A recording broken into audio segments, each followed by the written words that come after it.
Welcome back to Let's Play Hardcore Grim Dawn, QuestySparks, Lightning and Plague. Now, I've made a quick little update. This is right after the last session. I'm just picking up. I've made a little update. And what I did, I was talking about this last time. I was saying that I had this item, and when I thought about it a little bit while I was off mic here, I realized I actually had a low-level version of this. So this is something I just grabbed out of the old tool chest over there, and slapped this on because this is obviously what I want. If you look here, this does give me a little bit of skill cooldown reduction, but the big thing here is it gives me +2 to the Storm Totem skill and -1.5 seconds and an additional one that I can summon. This is also a triple rare that gives me as well a granted skill, which is Elemental Seal.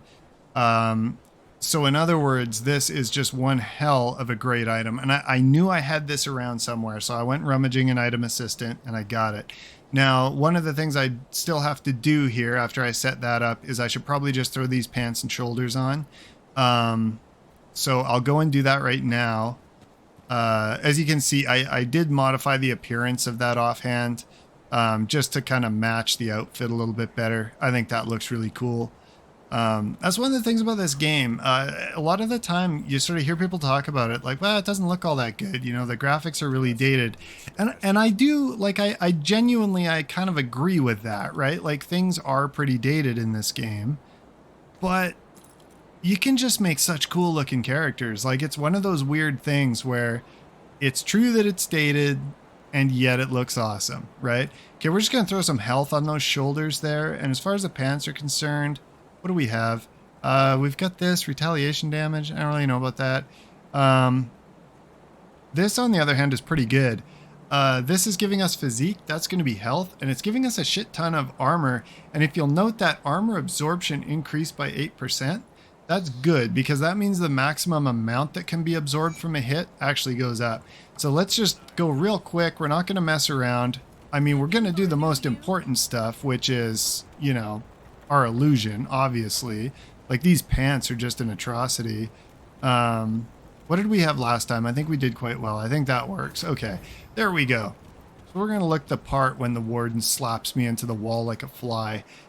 But speaking of which, like I said, we're picking it straight on up. So we're still at the bottom of the staircase in the final area of the lab, on our way for a rendezvous with Warden Fuckwit himself. So let's go and get that going. All right, so we're going to see how effective this is, but like, I think you can already see the goal here, right? This is all just useful XP at this point. But you can see the goal here, like how much faster we're going to be able to deploy these totems. Like, there's one, right? We got 1.5, there's another one. Like, this is seriously going to light things up, you know, and there's a lot of good damage buffs on that item, but realistically, it's just the ability to get these out. I mean, right now we're doing okay because things are dying so fast that, you know, I don't actually have time to put out multiple totems, but excuse me, a little sneeze there. But that won't always be the case, you know, especially when we're doing something like, oh, I don't know, facing Warden Krieg, the end boss of Act 1, right? Like, I mean, that's going to be when we're going to be loving this, that we can get a couple extra totems out to just feed him a few more shots up the ass. So, really good that I actually remembered that. I mean, realistically, like, probably my greatest opponent in any game is just my total lack of a memory for what's going on. And actually remembering that I did have that item, even while I was talking about it, I didn't remember that it was available at this level. I was like, oh yeah, it's probably, you know, probably something that I got on like my level 60 or whatever. No, they're always available at every level. That's one of the things about this. When you get like build defining items, which you can get at quite low level, you know, something like this, where unless I get something really really interesting, this is probably always going to be a great option for my offhand at any level in the game, right? And as you go through the game, you'll just get higher level versions of it.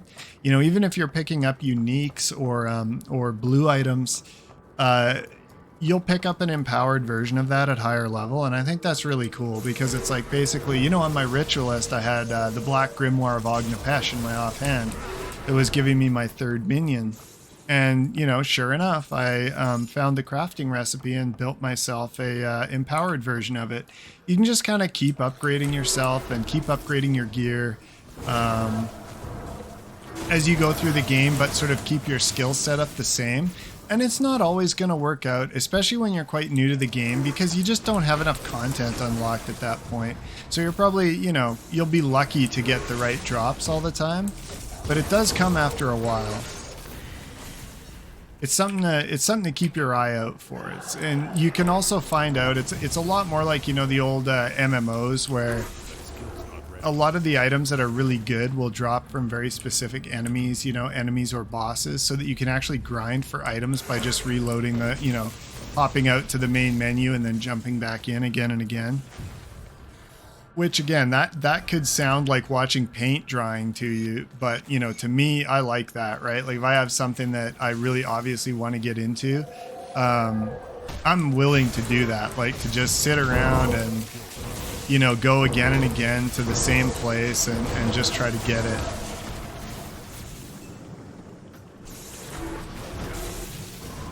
Man, I remember back, like, I played WoW. I haven't played WoW for probably, like 8 years. Like, a long time. Like, a really long time.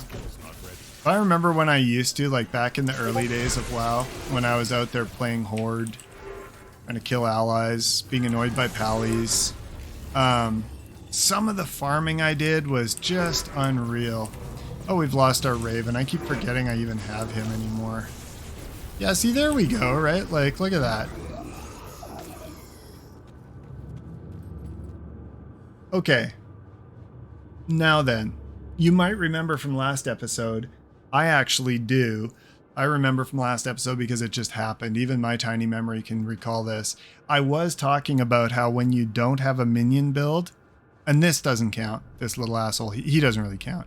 When you don't have a minion build, you're always on deck, right? Like the enemy's always staring squarely at you. You're about to see that in its highest possible form as I take on the end boss of this act, because this guy's a bit of a shit kicker and he's gonna be doing nothing but trying to kick my ass. So that makes me pretty happy that the range of these totems is enough to kind of give me some standoff range here, because I'm gonna need it. Yeah, I was waiting for you guys. This ain't my first rodeo. All right. Oh, okay. I guess my auto attack is gonna get this fight going. There we go. Oh man, I just tried to do the jump by, and once again, remembering I don't have a movement skill. Yeah, look at this. There we go. Look at that lightning DPS. I'm not gonna lie, I'm pretty excited. That is really cool. Like, look at this. Look at this guy. Okay, he's in a bit of a dangerous phase right now. He's gonna do a move. It actually telegraphs quite well, where he launches like sort of a little hand crossbow right here. Don't get hit by that. But look at that. Straightforward. Really straightforward. That was excellent.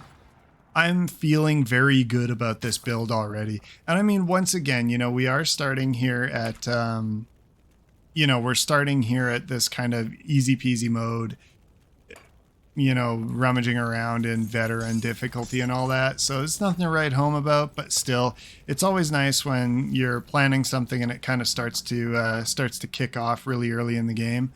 All right, I don't think I'm leaving any loot on the field here. But I am going to head back and do a bunch of cashing in because this place is clear. Now, you'll notice when I say this place is clear, this is a big secret here. There's a bunch of stuff in here that I'm not doing. The reason for that simply is that this isn't that type of playthrough. I'm just trying to see where I can level to with this character. And because I want to level, I don't want to spend a lot of time dithering around at veteran. So I want to push forward through the game and try to get to the end game pretty quick here. Or, you know, the end of the first episode anyway. So I'm not going to be poking into every back corner of the place yet. It's just not worth it at this low difficulty level. I mean, it is if you're just starting out. You know, it certainly can be if you're just starting out. But I think... Oh, I forgot to get all the fabric for her. Again, I don't really care. I don't need to do every quest. You see, I've got like the 2 here. Whatever. That's all right. I think I just got... this as well. Yeah, I don't really care about any of that. All right, I'm gonna toss these out here. This is one thing you learn in hardcore is stow your loot as soon as possible, because the thing that's gonna happen is you will go down, and if you've got an inventory full of legendaries that you just picked up, and then you're flat on your face in hardcore and it's all gone, you're gonna be pissed at yourself. Okay, we are going to do this as well. It's time for one more upgrade. Now this one, again, this would be a lot better if we were actually doing this build with the Inquisitor because of that storm box, which again, when they're a very strong lightning build, and it would have been totally reasonable for us to do that, but we're just not this time around. Let's go on with a little bit of a different build here. Let's see. Not too many options here, so I might just continue to throw a little bit of extra energy regen on there. I haven't been paying much attention to my energy bar, which is good, because that means I'm probably not running out. So I might not even need that, but, you know, we'll see. Now, again, headpieces. Right? We need to talk about how these things look. They all look just fucking ridiculous. So we're going to go back to something that looks a little bit less stupid. I mean, you see, I could go for something like this. It has like a little lightning bolt on it, but sometimes, you know, sometimes that much is too much. I think just this hood, good luck. Good luck for him. All right, so there we go. We are now ready to dip our toes into Forgotten Gods. And obviously, we're not going to do it right now. We speak at... I cannot speak of such. We're going to talk to the emissary because he's actually going to open a portal for us. We're going to go down to the conclave and we're going to just do his intro and pick a faction. And the reason we're going to do that is because remember how I keep whinging and complaining about the fact that I don't have a movement skill? You have come. I'm going to get a movement skill. You, the 3, go to the... All right. So we're also gonna grab a couple of these, you know. I'll take those lore bonuses. If I could just click on something and get myself a little bit of XP, I'm gonna do it. And I will show you where one of the secrets that eluded me until just recently is hidden in here. So we'll just poke around. I think we got most of the lore sheet so far. But look at this. All right, behind there. I didn't know that was there for the longest time. A little bit of lore, and a chest. Which was not worth my time. So I'm going to break their other shit too. There we go. Alright, now we're just about done our little lore sweep here. We've got a couple other pages to pick up. You can see them down in this main area. And then we're going to take the trial, which is... I mean, basically on the DPS that I was putting out in that fight with the Warden... I am, famous last words, not too concerned about what's going to happen with this one here. You can see that is super meaningful at this level. Okay, so this is both where we're going to do our trial and later where we can open the kind of endless wave dungeon, kind of the version of maps that this game has, if you're familiar with Path of Exile. Or I believe it's called, is it called Rifts or something like that with Diablo? I haven't really played that far in Diablo 3, but whether you may remain here is not a matter of his choosing. Okay. I will decide who stays. So let's Are you prepared to go here. Once again, I do not fear this combat. Because of this DPS. Like, this is real sturdy. That guy's a bit of a dick. See, these are those puddles of acid that you just don't want to be standing in as well. But that was trouble-free, basically. That was very straightforward. What do we got here? Okay, settle down. Oh yeah, poison and stuff like that. It's no problem. And this fucking thing, man, I got like 80 of those already. Oh, okay, I should probably talk to her. The emissary was right, as usual. Alright, I won't get too cocky. That's when things go sideways. Alright, so we're gonna go up and check in with the emissary here. We don't have too much left to do here. Ah, yeah. So now essentially he wants us to go and pick which faction we're going to fight for. I think I usually end up if I have a poison build, I'm going to take Dreeg. If I have a melee build, I'm going to take these guys, Soleil. And if I'm doing pets or I'm doing basically anything else, I'm over with Bismail. But what you want to do before you make your choice is go to the faction vendors, and it'll tell you here, this is the wares of Soleil. So these are what you're going to unlock with faction bonuses if you work with that faction. So you can see here, there's some pretty good shit here for me if I want to do, you know, carry on with my lightning build. They do have a lot of elemental damage here. So I could shake things up by going with them. Like, that is not bad. But again, see, this is that offhand, right? And if you come down to it, I'm going to be using some version of this sky effigy in my offhand when I'm like level 100 probably, right? Because of that summon limit upgrade and that skill recharge. So this is probably not a good one. Like, I'm not going to worry about it. You know what I'm going to do? I'm just going to make the decision easily here and just go for Bismail. And you will find as well that when you go to different difficulty levels, you know, of course you redo everything and you can change your allegiances. You've been quite a sight since. And this basically is just picking the one that you'll do the quest line for. So there we go. We've joined. We're not going to bother going around and picking up all the quests here. But what we are going to do is we're going to go over here, and now we have access to their basics. And we are going to take Leap. And we're going to slap that onto our metal.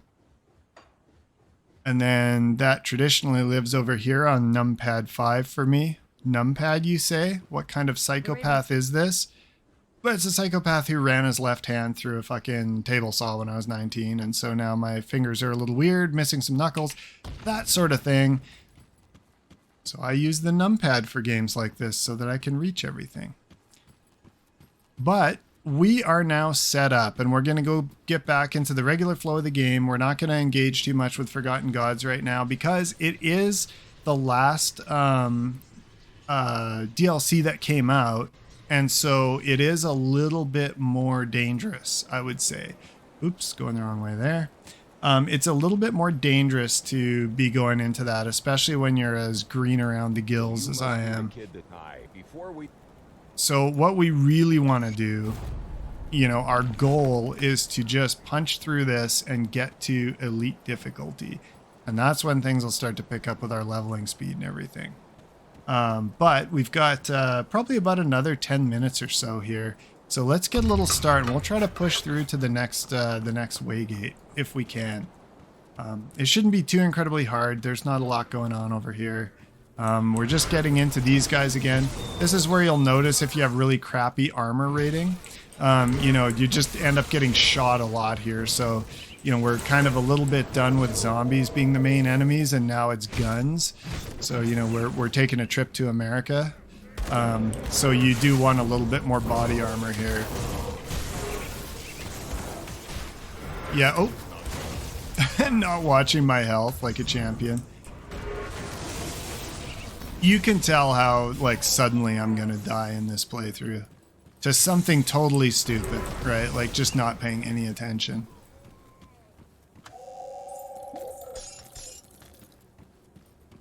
Alright. Come on, go through the door, man. Making me look bad.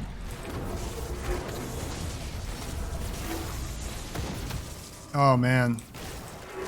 This is really working out. Okay, look at that. Very nice. Very nice. I'm actually really appreciating the reach. Because I hadn't played with storm totems before. I wasn't entirely sure exactly how they work. Like I wasn't sure if it was sort of like they would engage, like I think it is kind of true that they engage in a relatively short radius, but the jumps don't have to stay in that radius, right? So I was hoping that this is how they would work, but I wasn't 100% sure. But it seems like they probably actually have off-screen reach, you know, just from looking at it. That kind of seems like the case probably.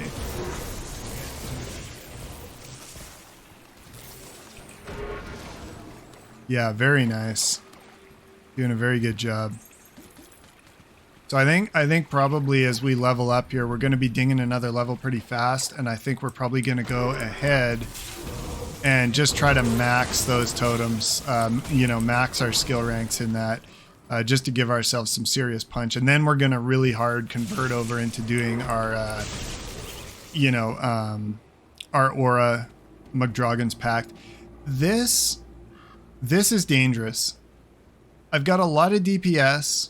I would probably be fine, but you can tell just looking at this thing, it's a Forsaken Spirit Totem. This will summon those giant bone horror guys, and they have Bone Cage as an ability, which means they can immobilize me. And that is, you know, just if you get unlucky, if you take that big hit and your flask is in cooldown and they drop one of those on you at a bad time, you're fucked.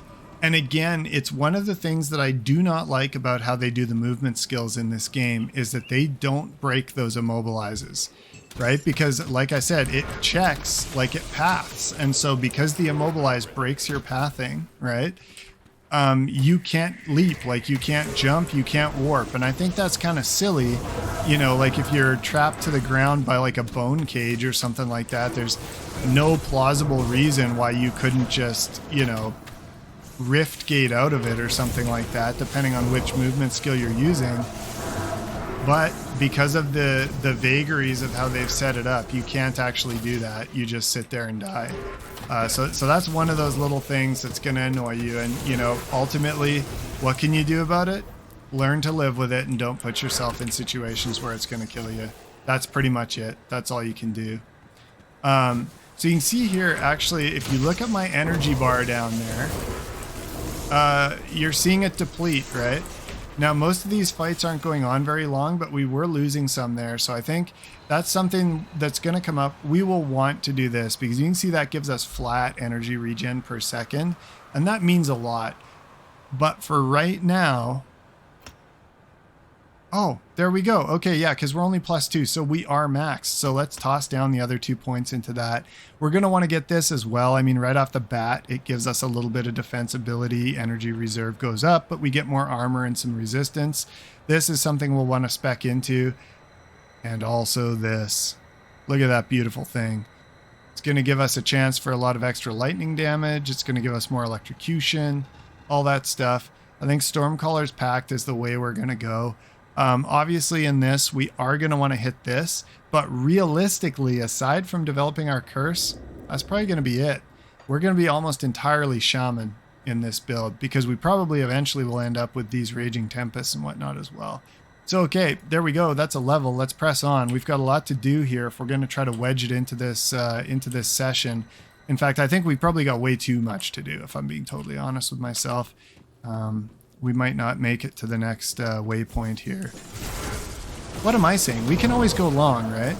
That'd be like if I was recording a podcast and I cut off somebody saying something really in you know, just like they do in news shows where it's like, yes, you are getting to the crux of the issue, but I'm going to have to go ahead and ask you to stop because we're out of time. This is a Let's Play that nobody's watching. I can do whatever the fuck I want. I can even swear because I don't even have to worry about it being demonetized because it's demonetized. Who gives a shit?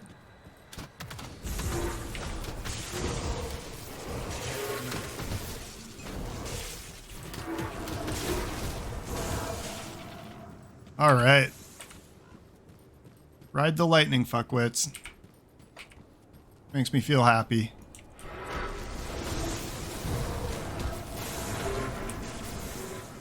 The group clear feels good. I haven't even really moused over these guys to see what level they are recently, so it could be that I'm a little bit ahead on the curve.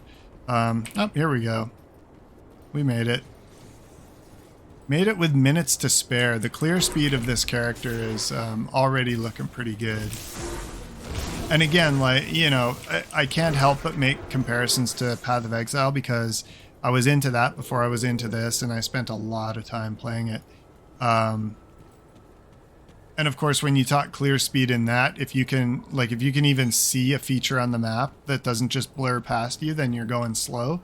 You're, you know, slow boating. But this game is so much more relaxed in terms of pace that once you get a character that can actually clear the screen fairly quickly, that's a bit of a cheevo, especially at low level. High level, some of the best screen clearing at high level is actually, well, I mean, there's lots of ways to do it, but I think one of the things that's really entertaining is the retaliation damage builds where you just kind of run through and everything just detonates itself by touching you. It's pretty fun. You work fast, dear. We have to hit them hard and fast. All right, so there we go. We've cashed in.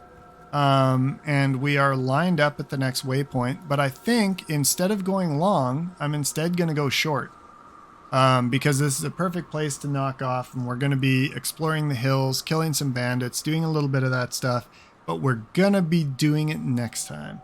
So thank you very much for watching. Hope you enjoyed the lightning and the plague and all of that sort of thing, and I hope I see you next time.